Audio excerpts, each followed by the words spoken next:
Cette vidéo entre toujours dans le cadre de l'apprentissage des pathologies neurologiques qui sont traitées aussi à la faculté des sciences de la santé de l'université de Kara.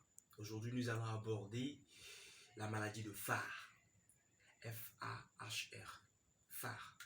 La maladie de Farr vient en fait de manifestations neuropsychiatriques qui sont corrélées ou qui sont consécutives à la présence de calcification au niveau de certaines zones spécifiques du cerveau.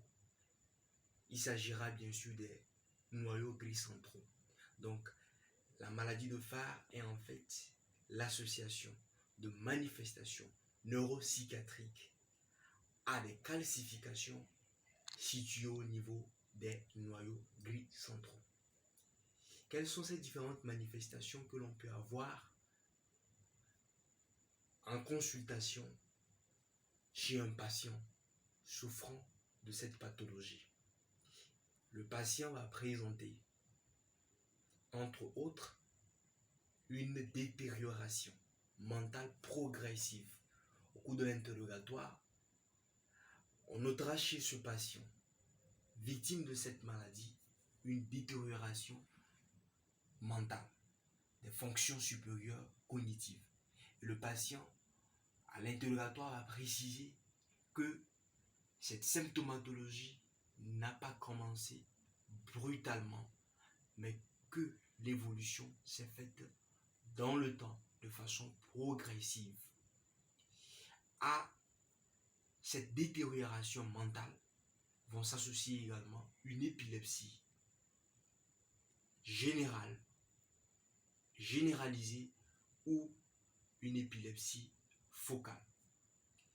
On aura chez certains patients aussi, dans cette maladie, comme expression, des signes extrapyramidaux qui vont se regrouper donc en des syndromes extrapyramidaux, que ce soit le syndrome parkinsonien que le syndrome choréostétosique.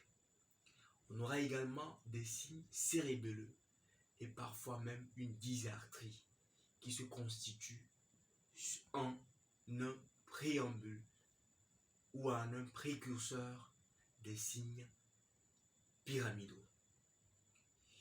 Et il est essentiel devant ces manifestations à l'examen clinique de demander des examens paracliniques qui viendront en complément confirmer le diagnostic de la maladie de Farr. Et il est question de réaliser une tomodensitométrie lorsqu'on est devant ces manifestations cliniques.